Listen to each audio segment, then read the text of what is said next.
El sábado pasado el presidente López Obrador puso toda la carne al asador, literal, en el estado de Michoacán, donde presentó un plan de apoyo y le dio al nuevo gobernador, el morenista Alfredo Ramírez Bedoya, poderes para coordinar todas las acciones del gobierno federal en esa entidad. Pero Ramírez no será el único que no está solo, tampoco está solo David Monreal, el gobernador de Zacatecas, ni tampoco Evelyn Salgado, la gobernadora de Guerrero. El presidente ya dijo que piensa visitar estas entidades acompañado de todo su gabinete de seguridad. Veamos el contexto. Este miércoles el presidente López Obrador dijo que analiza que su gabinete sesione en algunos estados del país para apoyar sobre todo a los gobernadores entrantes. Señaló que algunas entidades están pasando por una situación difícil, una situación de crisis financiera. Se refirió en específico a Zacatecas, gobernada por el morenista David Monreal, y a Guerrero, donde este viernes tomará posesión Evelyn Salgado. El Ejecutivo Federal dijo que no es sencillo gobernar Guerrero debido al abandono histórico que la convirtió en la región más pobre de México. Informó que se reforzarán los programas de bienestar en esa entidad, en especial en Iguala, y que se reunió con el aún gobernador, el priista Héctor Astudillo, con quien acordó que la federación cubrirá el pago de la nómina del gobierno estatal. El presidente López Obrador también se reunió con el gobernador de Zacatecas, David Monreal, que le informó que tampoco ha podido cubrir el pago de la nómina durante 2 quincenas porque la administración del priista Alejandro Tello Cristerna no dejó recursos. El sábado, el Ejecutivo Federal estuvo en Michoacán, donde presentó un plan de apoyo a esa entidad con la participación que contempla programas de bienestar, salud, trabajo y el despliegue de 17,000 elementos de seguridad, primordialmente en Aguililla, Tepaltepec, Uruapan y Morelia. Ahí el presidente le dijo al nuevo mandatario, el morenista Alfredo Ramírez Bedoya, que no está solo y lo nombró su representante en la entidad para que coordine todas las acciones del gobierno federal en Michoacán. Este lunes, el presidente López Obrador dijo que su gobierno busca eliminar las delegaciones de las dependencias federales porque abundaban y no tienen razón de ser. Punto y contrapunto.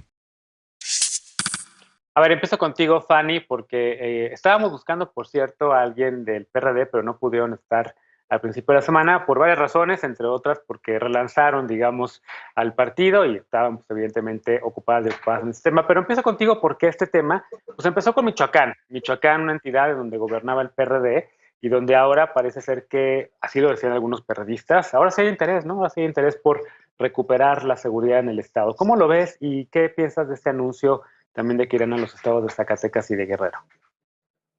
Pues creo que es evidente a todas luces, Genaro, pues obviamente que sí hay una distribución selectiva del recurso por parte del gobierno federal, porque si analizamos, David Monreal es de Morena, Evelyn Salgado es de Morena, y ahora resulta que le interesa de manera enorme el estado de Michoacán al presidente de la República, porque ahora ya es de Morena también.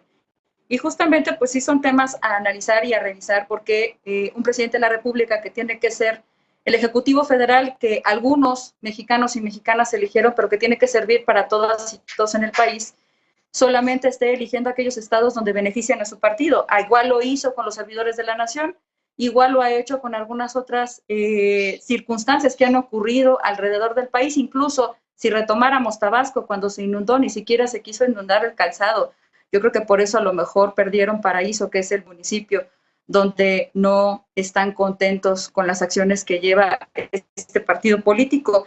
Y sobre el apoyo federal que van a dar sobre el gran plan de apoyo al estado de Michoacán, pues obviamente es una latente de seguridad que ha existido durante mucho tiempo. Ellos hablan del despliegue de 17,000 elementos de seguridad primordial en Aguililla, Tepalcatepec, Uruapan y Morelia. Si recordamos los hechos del pasado 6 de junio, su estrategia de abrazos no balazos no ha funcionado y ha sido una latente que ocurrió en todo el país. El crimen organizado ha actuado de manera fácil gracias a una actitud permisiva, incluso a una sonrisa condescendiente de parte del gobierno federal, y no lo digo yo, lo dicen muchos mexicanos y mexicanas que han observado estas circunstancias y que ha quedado en la memoria gráfica. Será el país quien se lo demande al presidente de la República, pero hoy necesitamos acciones reales donde se atienda la seguridad. Me da gusto por el estado de Michoacán, sin duda, pero ¿por qué no lo hizo desde el pasado 6 de junio que se demandó? ¿Por qué no lo hizo cuando empezaron las alertas de la seguridad nacional? ¿Por qué no lo hizo cuando muchos gobernadores que no eran de su partido tocaron la puerta? ¿Por qué no lo hizo cuando el país realmente lo necesitaba? No hacerlo y tener el cargo de Ejecutivo Federal, eso sí es traición a la patria. Estefanía, contrapunto. Sí, la verdad es que me llama mucho la atención que tengamos en la mesa una militante del PRD y quiera pretender que no sabemos que tienen un gobernador saliente, que es Silvano Aureoles, que dejó grandes pendientes en su estado de inseguridad, que será investigado seguramente por lavado de dinero, entre muchas otras cosas, que dejó una crisis en el sector educativo por el maltrato que ha hecho con los sindicatos de los maestros y con los maestros del Estado, y que de gobernabilidad, hablando de gobernabilidad, el PRD creo que tiene muchas deudas, empezando por todo lo que dejó en la crisis en el estado de Michoacán. Y creo que deber 50,000 millones de pesos no es cualquier cosa, y por eso es que el presidente Andrés Manuel López Obrador tendrá que llevar a su gabinete, tendrá que hacer que el gobierno federal trabaje para resolver los problemas que dejaron los gobiernos anteriores y los gobernadores específicamente, que se endeudaron como si no tuvieran que pagar ninguna cuenta, como si no tuvieran que rendir cuentas a su estado. En el caso de Zacatecas hay una deuda de 7,800,000 millones de pesos, que creo que es demasiado dinero y que no sabemos dónde está, que también tendrá que investigarse a los exgobernadores. Y el caso de Guerrero es similar, pero el caso de Guerrero tiene una parte específica en la que no se le puede pagar todavía a los trabajadores del sector de salud, del sector educativo, y que el gobierno federal tiene que entrarle al quite a eso. A mí me parece que no tiene que haber ninguna ceja levantada respecto a esto. Al contrario, se ha exigido desde hace mucho tiempo que el gobierno federal trabaje, y así lo ha hecho con los gobernadores que han querido. Fanny preguntaba hace un rato, ¿por qué no lo hizo cuando? Perdón, pero hubo gobernadores que se rehusaron porque lo que querían era hacer este grupo absurdo de gobernadores que no les sirvió para nada y que terminó desmoronándose en cuanto empezó a haber algún tipo de insinuación presidencial entre ellos, que se rehusaron a trabajar y a coadyuvar con el gobierno federal. Y creo que ahora, dentro de todas las deudas que tienen los estados, dentro de todo el faltante de la crisis de gobernabilidad que dejan estos gobernadores del PRI, del PAN y del PRD, la exigencia de los gobiernos que entran ahora es la ayuda del gobierno federal para resolver estos problemas que no se pueden resolver con el dinero que no hay en los gobiernos, en los estados que van a gobernar estos gobernadores y gobernadoras entrantes. Así que me parece una buena decisión y creo que va a resultar en el mejor sentido para la ciudadanía de esos estados, y que tendríamos que estar preocupados porque le vaya bien a los estados y no por si el gobernador se lleva bien o no con el presidente y por qué no lo hizo antes. Bueno, creo que cada quien se hace responsable de sus propios partidos, y hoy el PRD tiene mucho que explicarnos con Silvano Aureoles, que creo que dejó mucho que desear y que tendrá que ser investigado. Mike, ¿cómo lo ves tú? Mira, como comentaba Genaro, la primera característica del oficialismo es que minimizan las crisis que generan.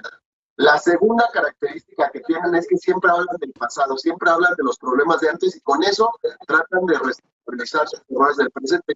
La tercera característica es que ostentan cargos o aspiran a cargos, y cuando llegan no están preparados para esos cargos. Esos son los primeros casos de corrupción. Un caso fue Guerrero, en el que llega la hija de don Félix Salgado Macedonio, acusado gravemente por las mujeres del país por ser un violador. Y bueno, en ese sentido empieza la corrupción, pero también David Monreal, quien llega a ser el gobernador de Zacatecas, está acusado por su trabajo que hizo en Fresnillo, por todo ese dinero que agarró de los créditos de la palabra de la parte ganadera, que rondan a los 5 millones, más o menos. Eso fue lo que la Auditoría Superior de la Federación señala. Y naturalmente, ¿qué es lo que va a pasar?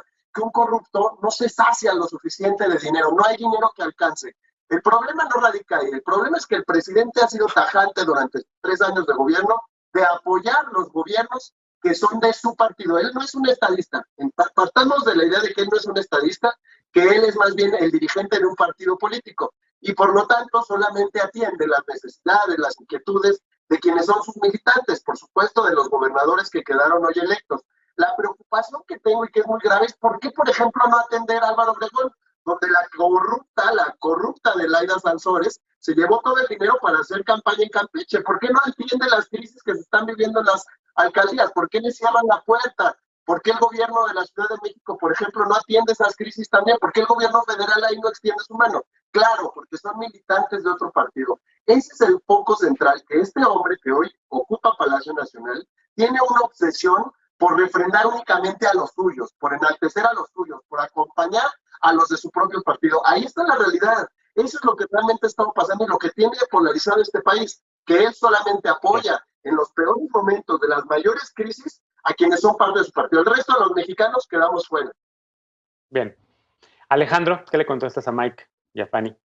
Veo mucha mano levantada. Primero, Alejandro primero y después daremos una vuelta. Una aclaración, la gobernadora de Guerrero se llama Evelyn Salgado, no Félix Salgado Macedonio, y hablando de violencia de género, una forma de ejercer este tipo de violencia es invisibilizando a las mujeres.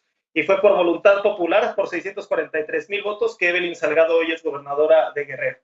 2, efectivamente, el gobierno federal debe y tiene la obligación de colaborar con todos los gobiernos estatales con independencia del partido, del color al que pertenezcan.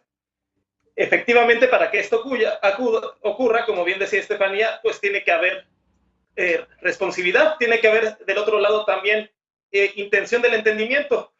En el entendido, además, de que por más que haya divisiones, cosas que nos diferencian, pues hay obligaciones institucionales y políticas, temas tan importantes como la gobernabilidad, la recaudación fiscal, digamos, el pacto federalista, temas importantísimos de seguridad pública, pues requieren de esta importante coordinación, y pues para eso también tiene que haber disposición por parte de los gobiernos locales, porque efectivamente en el pasado vimos cómo hubo un show político, una suerte de intento de confrontación mediática que se antepuso por encima de las obligaciones institucionales de cada uno de los gobernadores que estaban inmersos en esta dinámica, que afortunadamente fueron los menos, y que se ha podido trabajar muy bien con gobernadores de todos los colores partidistas. Es el caso, por ejemplo, de Maru Campos en Chihuahua, pues fue de las primeras gobernadoras electas en reunirse con el presidente en Palacio Nacional, o recientemente con el propio Samuel García en Nuevo León, que por más que hubo discrepancias y fuertes encontronazos en campaña, pues se entiende que tiene que haber coordinación y un trabajo en conjunto.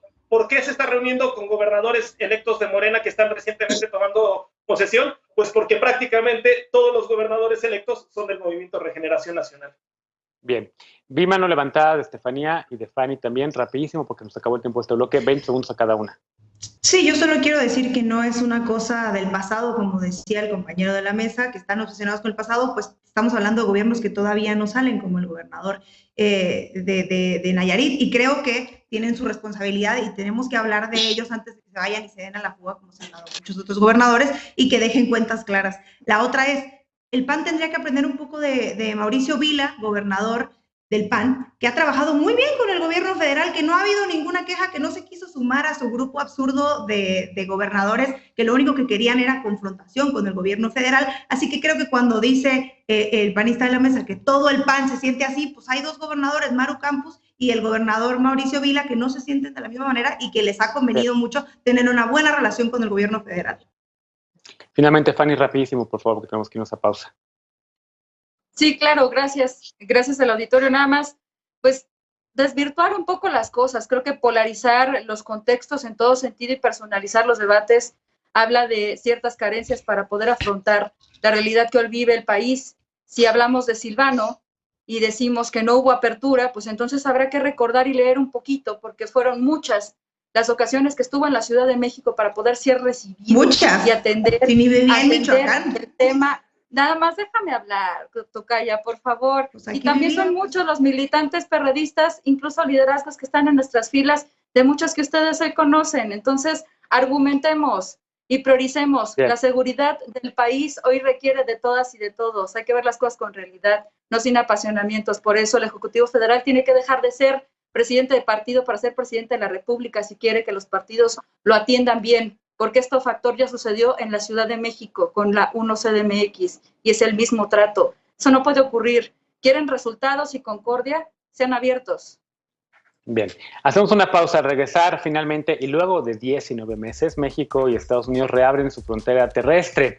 Reabrirá en noviembre, justo tiempo para que las y los habitantes de la frontera puedan celebrar el Thanksgiving Day o el Día de Acción de Gracias. Y claro, también por supuesto para aprovechar ofertas de ese fin de semana. Pero no todo el mundo podrá ingresar, solamente quienes hayan recibido el esquema completo de vacunación contra COVID-19 y además que esta vacuna también haya sido autorizada por la Organización Mundial de la Salud y por el gobierno de Estados Unidos. Regresamos con este tema punto y contrapunto, no te vayas.